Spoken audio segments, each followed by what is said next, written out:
Welcome back to Toy Art. My name is Zach, and I'm your host. Today we're talking about Super 7's G.I. Joe Ultimates, and I am really excited to talk about these. I've been waiting so long for them, but Super 7's been having some quality control issues, and I was really nervous as it came to having those problems with these G.I. Joes. So, did they have them? Did they not? Let's find out. Cobra Commander, Super 7 Ultimates. So I'm going to take his cape off.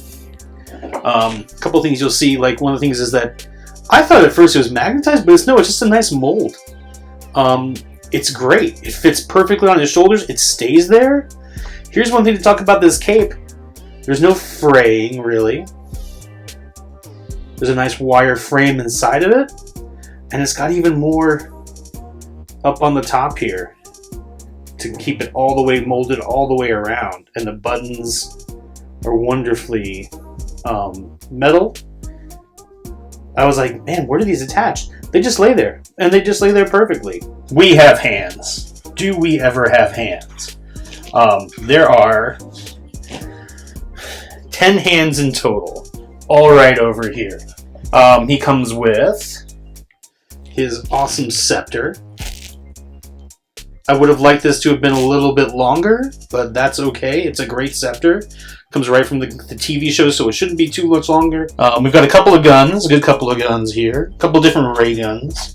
This one is his original. It fits onto his back. I haven't tried to see if it fits onto his back. Well, look, here's another pistol right over here at the Cobra logo. I don't know exactly what episode these two are from. And then there's this really cool, like, I got to do my research a little bit more to see what actual episode this one is from. We got one from some of the earlier episodes where his long-range rifle is here. Looks phenomenal. It's got a little bit of a bend to it.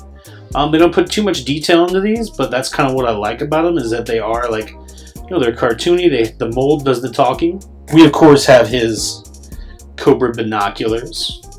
One thing I really love is the serpent wrapped around the world. It does have a little notch here for his finger to hold it, so I can have him holding it and holding that up. We have two controllers.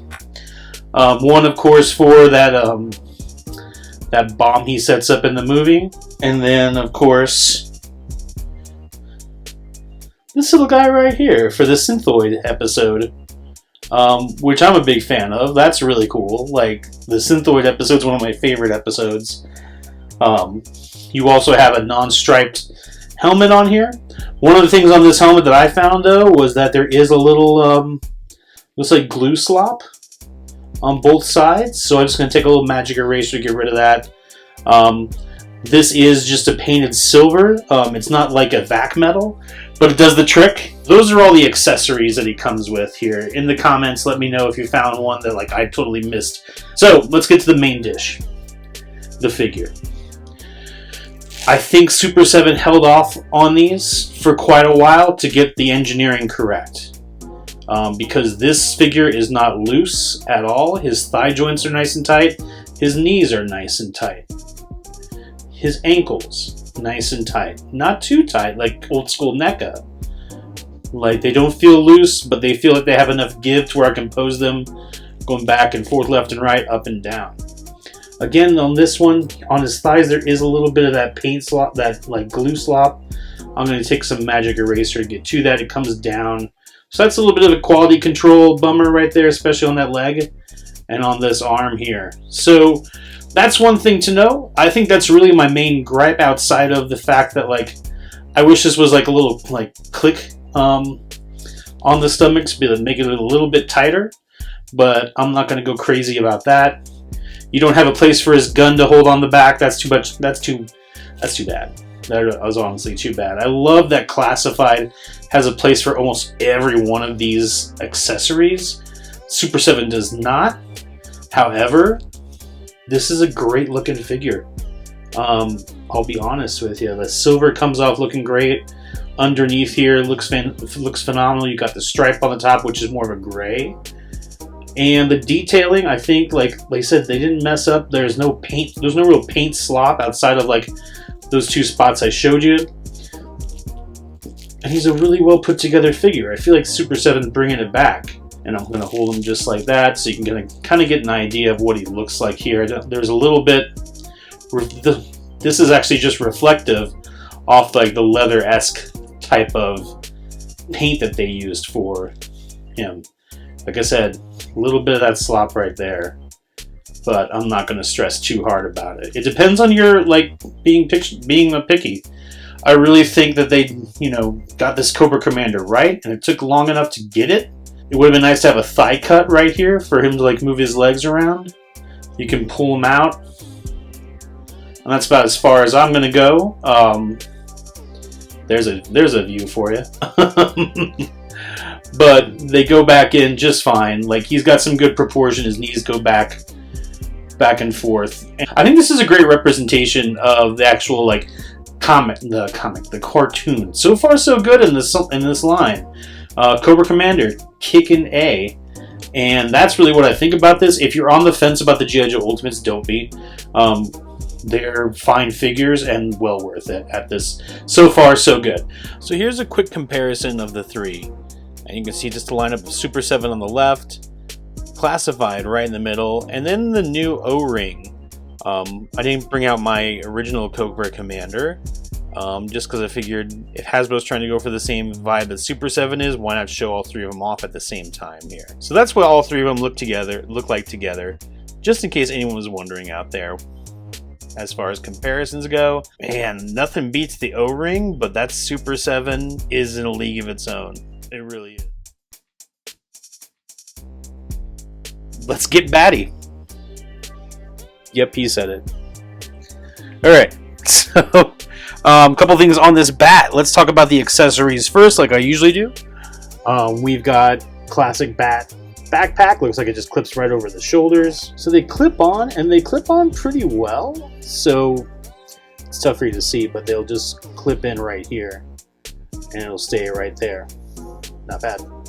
So you kind of like got to move his head around a little bit to get him adjusted. So we've got our backpack where we can hold three, just like the classic one, 3 different attachments, and those attachments, 2 hands, of course.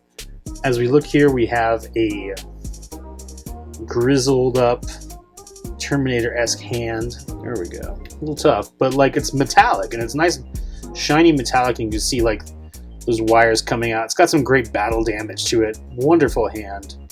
I'm going to put it over here with the battle damaged ones. And of course, we've got the classic 3 attachments.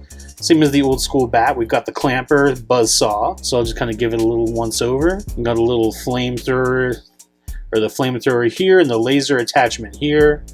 Both of them are shiny. Not quite vac metal, but doing their own thing. And hell, they look awesome. Moving back around. Nothing sloppy about those. They're all in great chrome shape. None of the hands look like they have any damage to them, anything like that. Quality is fantastic. Rifle, MP shooter right here. Both the classic laser blasters for Cobra. Definitely different guns from Cobra Commander, which is nice. No reuse here. And of course, we've got our damaged battle parts. We've got some extra lightning for the chest and for the arm here. So that looks awesome. And of course, we've got the head with its headshot right here. I like to think that this is how, this is low light that got him. That's my head cannon. No pun intended. There is a little paint slop on there, right? Like another thing I have to do, the thing I'm finding mostly with these Super 7 Ultimates is that there's a little like glue goo like on there. It looks like paint, but it's a little more shiny, so I think it's glue rather than paint. I'm a little annoyed by it, but not quite like, damn you, Super 7! Nothing like that. Like, so far, so good. Let's talk meat and potatoes, right, baby? We have a nice holster to keep his guns. All right. Is his head loose? No, moves around pretty nicely. There's still some torque to it. He's looking good. I love this. It's got a little protector over it, as you can see, like the classic one here. We got a little couple. It's just a good looking bat. This knee is not, they're not super loose, but like This joint right over here is a little bit loose, not too much, but just it's a little more loose than this one. I would say they're both kind of at the same, but they're not falling over. Like, he can stand up on his own just fine. So nothing too bad there. Like I said, foot's a little looser on this one than this one, but not bad. Like I said, this one falls back. If I let gravity do its thing, it's going to take it back. So there's a little bit of that there. Left and right, up and down, left and right. Left and right on this one's a little bit tougher. There it goes, up and down. Coming around the back.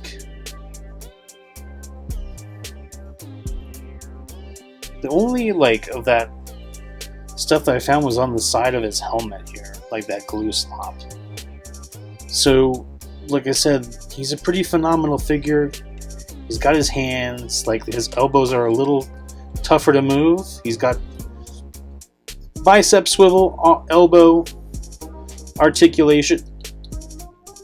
He's got knee articulation at the hips as well. Would have been nice to have a thigh cut, but I'm not freaking out about it. And the shiny is really shiny. So I'm guessing that's kind of like how the Silverhawks are going to look too, because like this didn't look super shiny in the previews by any means, but he is very shiny. It's a great surprise. It's not vac metal, but it's also not like lusterless. He looks great, honestly. Turn him around back in there, and I think got myself a nice bat. We'll compare the two here in just a moment. So as far as comparisons go, I really think I love the Super 7 the most. Like, here it is next to the Classified and next to the original bat. The original bat has a combination of silver and gunmetal. The Classified bat is kind of the same, but the animated bat really shines, like literally shines, like the silver just outweighs. And also, like, I love the goofy proportions of the original helmet. The Classified one is definitely a much more realistic take on the bat, and it's no slouch. Don't get me wrong on that one. It is an absolute masterpiece. I do love that we got a chest piece I can take out with a Super 7, and I do like the slimmer look on details. Again, it's cartoon, so it depends on, you know, subjectively what your take is. But I just love how that Super 7 sculpt stands out as a nice, clean piece of animated history right there. I think they're all worthy additions to my collection, and a great way to talk about how awesome G.I. Joe has been, no matter who's making them right now. Let's get into Duke here. Duke, this is the Duke I've always wanted since my early 1980s Duke, who I think is perfect, and I still have. So I have that original O-ring G.I. Joe Duke. I also have the new one that Hasbro just put out a little while ago. This is such a good figure, such a good representation of Duke. Of course, over here we've got 6 hands, can hold everything. You get to see his old school, like, toy accurate backpack with straps, so it straps on very nicely. It's not what she... okay. Then we have classic style gun that he came with back in the day, back in the O-ring days. Stalker came with the same one, fun fact. A little bit darker green, but it's a nice light green on this one here. Then we have, what I love, is that cartoon accurate rifle. I think it could have been a little bit lighter in the color to match the TV show, but honestly, it does the job pretty dang well, so I'm not going to sit here like, well, no, the color wasn't accurate. It's fine. We got a little wacky-tacky, walkie-talkie here. It's got some silver paint in there, looking good, nice and shiny and reflective. He does have one specific hand that can use it. Of course, we have his classic binoculars from that classic figure. It fits over and it kind of sticks out just a little bit like the classic binoculars. I thought that was a nice touch. We've got a helmet right here. classic helmet. We also have a yelling head. Do they go together? Yeah, they fit pretty darn well. I'll be keeping my Duke helmet list, but man, this looks good. This is what I'm talking about. This is exciting. Like, this G.I. Joe Ultimates, they took their time with, it looks like. And I've got a Duke head with his communicator on, just in case he's up in the Sky Striker. And then, of course, we have our figure here as well. You will see, like, as I found, there's a little bit of glue that came off and kind of poured in on these sides. This is really the only big gripe. These hip joints are looser than the other joints. The stomach joint has a little bit of click action here, unlike Cobra Commander, so he's not as loose as Cobra Commander, and these joints are nice and tight. Like the bicep, the shoulder, there's a lot of give, there's a lot of steadiness to it. His head can look up, down, it's got a nice ball joint to it. He's got his watch. I wish he had the flag like he came with when he was, that's hard to find. The US flag, but I don't think that's cartoon accurate. Thank you. The belt can come off right over here, so you take that belt off.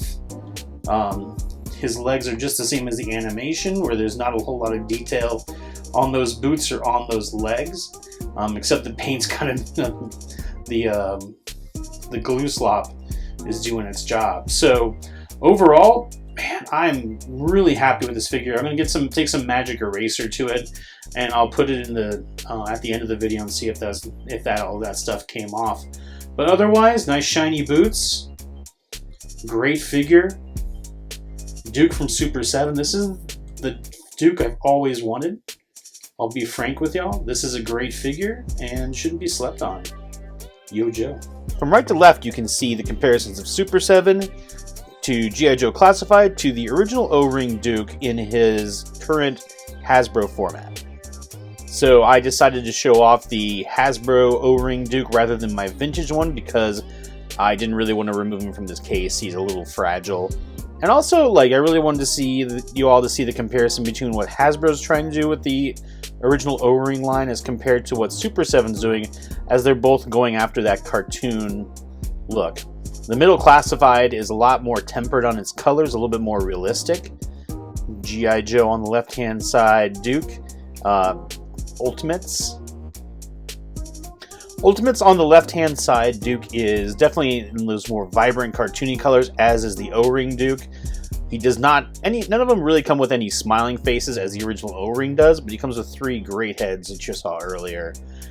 And I think, like I said, with the original Classified Duke, they were definitely going for something more modern, more realistic.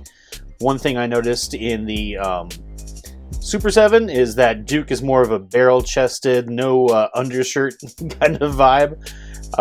So that's one thing you're going to find out that's going to be a lot different from your Super 7 to Classified. They're all great figures. They all embody what I think Duke looks like. Classified being the outlier. I think there's some great improvements that the Classified line originally had, and they did something bold and on their own, and I'm always a big fan of that. I also just love these vintage looks that Hasbro and also Super 7 have gone for. But you can see just a scale comparison real quick for those there. And I want to talk real quick about the packaging. It's going to make it hard with my light here. But yeah, they got file cards. I'm keeping these.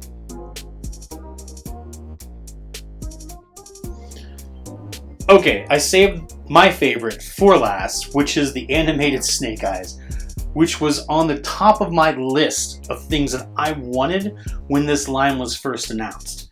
When they were like hinting at what G.I. Joes are going to come out, I'm like, Super 7, I know you love the weird and the underground, the obscure parts of these cartoons, and I'm so there for it. I am. This is the best figure of the line for me, personally, but it's also the most simple, to be honest with you. And so, but it also comes with some pretty amazing accessories. So, let's start off with those first. Of course, I have 6 hands. They can hold the little communicator, they can hold the guns, and I do believe they can hold that tanker. So, let's talk about what we got. Of course, we have a really sweet jetpack, nice and purple and shiny. That same jetpack from the OG TV show. Gosh, it's definitely not the comics. And so you've got little blaster effects right inside there. Nothing like the Hasbro stuff, but still like, hey, it's nicely detailed. This is, you get what you paid for. So this is a nicely detailed jetpack. We also have the radioactive Cobra tanker here from that first, what was it? The Weather Dominator episode, I think. I'll figure it out and remember here. It's only been 4 years since this came out. It's cool. So that's what kept him radioactive. I do have the reaction set of him and the guy with the sleds and the radioactive version of him. So that's cool. He has a communicator which actually says 802 on it. So you can see how detailed they're getting with their designs here. 2 guns. One, the classic G.I. Joe rifle, of course, and then one, his sci-fi future pistol, Buck Rogers looking thing here. I mean, they were really going all out in the beginning of this show with the sci-fi stuff, and your boy's here for it. I'm glad that Super 7, like I said, went all out for these, because this is such a cool little ray gun here, if it'll focus. There we go. It's a really sweet ray gun. Pew pew. Then we have our figures. Let's get right to it. I got a Timber. And Timber, on his inside legs, very posable, very stiff, very easy to pose. You can move his head around, swivel it around pretty easily, up and down. Goes up, it goes down, goes up, there it is. That's my cat, in case you were curious. Hopefully he didn't show up too much on the screen there. He's got some great articulation. This is more articulated than Snake Eyes is, honestly, which is kind of crazy.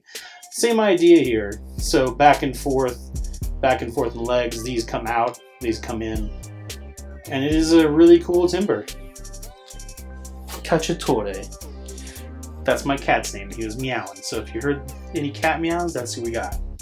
And then we get to Snake Eyes. And he's the one who has the least amount of that glue stuff on him. You can kind of see it on the side of his head here. A little bit there. It's not a lot. It's a little bit. Like I said, I'm pretty confident it'll come off. Nice and tight joints. One just came out. You can see how easy it is to take those out. And easy it is to put them right back in. And they stay in safely and warm. I was playing around with them beforehand. That's why it came out so easily. And you can see a little bit of that glue right there, which is driving me nuts. But these legs are nice and hard to pose, which is great. They're going to stay tight for a while. And same with his feet. The feet are nice and tight. They still pivot left and right. Back around over here. No paint slop anywhere. I mean, it is a clean figure. Back and forth here. I'm pretty sure this is what they're going to use for the Cobra Trooper body as well. But yeah, it's a very simple, very cartoon accurate figure. Down to his pale white hands. But I love that he's got the blue and purple. This is one of my favorite figures out there. And like I said, there's no looseness to him. There's a little bit of glue slop. There's nothing there's no weird joints sticking out. There's no weird things at the seams. Articulation would have been better if there was a thigh cut, but I don't think that's a Super 7 groove. Honestly, this is probably one of my favorite figures out of this line. And the Super 7 Ultimates, I'm going to talk to you more about these and compare some other figures to them, but I think this Snake Eyes heads and tails above the rest, looking great. One of my favorites, and that's what I got to say about Snake Eyes. So I didn't want to bring my O-ring Snake Eyes out because he's a little fragile. So I kept him inside, and I don't have the version 2 with the Timber O-ring, unfortunately. My Snake Eyes will always be the Snake Eyes with the ribbed sweater and black hockey goggles and that kind of thing here. But I did want to show off the two of them next to each other, the classified version and the Super 7 version, as we're talking here. And what's really great is honestly, they're neck and neck. They're two different styles, apples and oranges, right? But just in case you wanted to compare, here's what we got. There's some pretty great texture on the timber for the Hasbro. I feel like the Hasbro really wins out, but like a lot of personality to that timber from Super 7 as well. He looks like the cartoon, which gives me warm fuzzies in my tum-tum. And that is that. So there you are. 4 figures that I think are in an upper league that are starting to bring that Super 7 Ultimates name back into where it should be. Quality, amazing figures. The outside of a little bit of that glue stuff that Magic Eraser did take care of quite easily are phenomenal figures. Should be right up there on the best of your shelves if you're going to jump into Super 7 Ultimates. And if you're worried about G.I. Joe being, not having the quality that you're looking for, worry no longer, friends. These are amazing. I loved them. All 4 of my figures came in top-notch quality. Super happy to have them. As a G.I. Joe guy, as some of you might know from some of my other videos, G.I. Joe is one of my favorites out there. Right now I'm collecting mostly G.I. Joe and X-Men, Marvel Legends. That's what all those guys are out there. Mr. HasLab Sentinel. So those are my main digs. Other than that, I get some Transformers here and there and some other miscellaneous Batman stuff. So, anyways, that rant aside, get your hands on some Super 7 G.I. Joe Ultimates, especially that Cobra Commander. What a masterpiece of a figure. They're clean, they're crisp, they're tight joints. They are worth it. I'm so happy to report that, and so happy that Super 7 is like back in the market, rocking and rolling. It took long enough, but I really believe again that it took long enough to get that quality out there. Well worth the wait. If you haven't yet, subscribe, comment, like, all those good things that make my YouTube channel grow and prosper. I would love to have more of you here chatting it up with me. It just takes one little second to hit that subscribe button. I need more of y'all so I can keep making some quality, awesome content. And that is toy content, the best content. We love it all. So thank you so much again. I hope you're doing well. Peace.